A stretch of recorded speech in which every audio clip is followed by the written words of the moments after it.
ക്രൂശിൽ കണ്ടു ഞാൻ നിൻ സ്നേഹത്തെ, ആഴമാർന്ന നിൻ മഹാത്യാഗത്തെ. പകരം എന്തോ നൽകും ഞാനിനി, ഹൃദയം പൂർണ്ണമായി നൽകുന്നു നാഥനേ. പകരം എന്തോ നൽകും ഞാനിനി, ഹൃദയം പൂർണ്ണമായി നൽകുന്നു നാഥനേ. ദൈവവചന ചിന്തകൾ കേൾക്കുന്ന എല്ലാ മാന്യ ശ്രോതാക്കൾക്കും ക്രിസ്തീയ സ്നേഹവന്ദനം. ഇയ്യോബിൻ്റെ പുസ്തകം 36-ാം അധ്യായം 8-9 വചനങ്ങൾ. അവർ ചങ്ങലകളാൽ ബന്ധിക്കപ്പെട്ട് കഷ്ടതയുടെ പാർശ്വങ്ങളാൽ പിടിക്കപ്പെട്ടാൽ അവൻ അവർക്ക് അവരുടെ പ്രവൃത്തിയും അഹങ്കരിച്ചു പോയ ലംഘനങ്ങളും കാണിച്ചു കൊടുക്കും എന്നുള്ള വാക്യമാണ്. മനുഷ്യൻ്റെ ജീവിതത്തിൽ ഭവിക്കുന്ന തിന്മകൾ, തെറ്റുകൾ, ലംഘനങ്ങൾ അവർക്ക് തന്നെ മനസ്സിലാക്കുവാനും ദൈവത്തിങ്കലേക്ക് മടങ്ങി വരുവാനുമായിട്ട് ദൈവം നൽകുന്ന ചില കഷ്ടതകളുടെ വഴികൾ, ചില വേദനകളുടെ വഴികൾ, ചില പ്രയാസങ്ങളുടെ വഴികളുണ്ടെന്ന് ഈ ദൈവത്തിൻ്റെ വചനം നമ്മെ ഓർമ്മപ്പെടുത്തുകയാണ് ചെയ്തിട്ടുള്ളത്. അപ്പോസ്തലനായിരിക്കുന്ന പൗലോസ് റോമർക്കെഴുതിയ ലേഖനത്തിനകത്ത് ഓർപ്പിക്കുന്നുണ്ട്, അവൻ മുന്നറിഞ്ഞവരെ തൻ്റെ പുത്രൻ അനേകം സഹോദരന്മാരിൽ ആദ്യജാതനാകേണ്ടതിന് അവൻ്റെ സ്വരൂപത്തോട് അനുരൂപരാക്കുവാൻ മുൻ നിയമിച്ചിരിക്കുന്നു. മുൻ നിയമിച്ചവരെ വിളിച്ചവരെ നീതീകരിച്ചും നീതീകരിച്ചവരെ തേജസ്കരിച്ചുമിരിക്കുന്നു എന്ന പദമാണ്.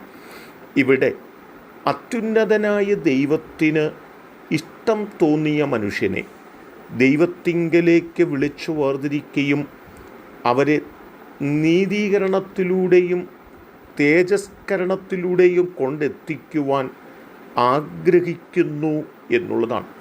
എന്നാൽ ജീവിതത്തിൽ പലപ്പോഴും നൽകപ്പെട്ട ലഭ്യമായിട്ടുള്ള നന്മകളിലും അനുഗ്രഹങ്ങളിലും അധികാരങ്ങളിലും ശ്രേഷ്ഠങ്ങളിലുമൊക്കെ നിഗളിച്ചു പോകുന്ന അനുഭവങ്ങൾ വരുമ്പോൾ അതിൽ നിന്ന് ദൈവത്തിങ്കലേക്ക് അവർ മടങ്ങി വരുവാൻ വേണ്ടി ദൈവം എന്താണ് ചെയ്യുന്നത് എന്ന് ചോദിച്ചാൽ, റോമലേഖനം 5-ാം അധ്യായത്തിൽ ഓർമ്മപ്പെടുത്തുന്ന വാക്കുകൾ കഷ്ടതയുടെ നടുവിലൂടെ ദൈവം അവരെ നയിക്കും എന്നുള്ളതാണ്. ആ കഷ്ടത അവർക്ക് നൽകുന്നത് എന്താണ്? അവരെ സഹിഷ്ണുത പഠിപ്പിക്കുകയും അതിലൂടെ സിദ്ധതയും പ്രത്യാശയുമുള്ളവരാക്കി അവരെ മാറ്റുകയും ചെയ്യുവാൻ ദൈവം ആഗ്രഹിക്കുന്നു എന്നതാണ്.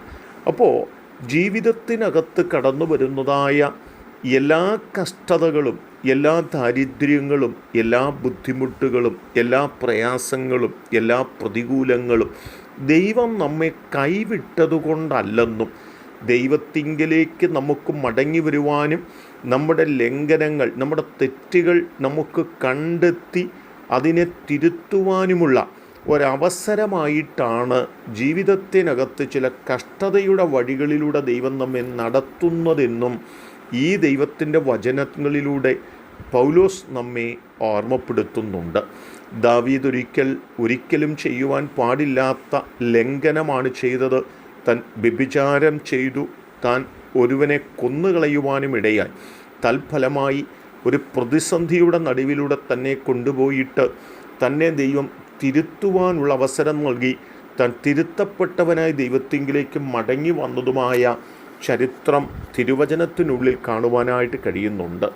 എന്നെ കേൾക്കുന്ന പ്രിയപ്പെട്ടവരെ, ലംഘനങ്ങൾ നമ്മുടെ ജീവിതത്തിൽ കടന്നു വരുമ്പോൾ നാം ചെയ്ത തെറ്റുകളെക്കുറിച്ച് നമുക്ക് തിരിച്ചറിവുണ്ടാകുവാൻ, നമുക്ക് ബോധ്യതകൾ ഉണ്ടാകുവാൻ, ചില കഷ്ടതകളുടെ നടുവിലൂടെ, ചില പ്രയാസത്തിൻ്റെ നടുവിലൂടെ നമ്മെ കൊണ്ടുപോകുമ്പോൾ ദൈവത്തിൻ്റെ സന്ദർശനം നാം തിരുത്തപ്പെടേണ്ടതിനാണ് എന്ന് മനസ്സിലാക്കി തിരുത്തപ്പെട്ടവരായി ദൈവത്തിങ്കിലേക്ക് മടങ്ങി വന്ന് ദൈവത്തെ ഭയപ്പെട്ട് ആ നിലകളിൽ നാം ജീവിക്കുവാൻ നമ്മെ തന്നെ സമർപ്പിക്കുന്നവരായി തീരാം. അതിന് നമ്മെ ഒരുക്കാം. അതിന് ദൈവം നമ്മെ സഹായിക്കട്ടെ. കരുണയുള്ള ദൈവമേ, നല്ല കർത്താവേ, ഞങ്ങളുടെ തെറ്റുകൾ ഞങ്ങൾക്ക് തന്നെ കണ്ടെത്തി അതിനെ തിരുത്തി ദൈവത്തിങ്കിലേക്ക് മടങ്ങി വന്ന് ദൈവത്തിനു വേണ്ടി ജീവിപ്പാൻ, ദൈവത്തിനു വേണ്ടി നിൽപ്പാൻ ഞങ്ങളെ പ്രാപ്തരാക്കണമെന്ന് ഞങ്ങൾ ദൈവത്തോട് പ്രാർത്ഥിക്കുന്നു. ദൈവത്തിൻ്റെ എല്ലാ അനുഗ്രഹങ്ങളും നന്മകളും ഞങ്ങളുടെ മേൽ പകരണം. പ്രാർത്ഥന കേൾക്കുന്നതോട് സ്തോത്രം. യേശു കർത്താവിൻ നാമത്തിൽ തന്നെ ആമേൻ.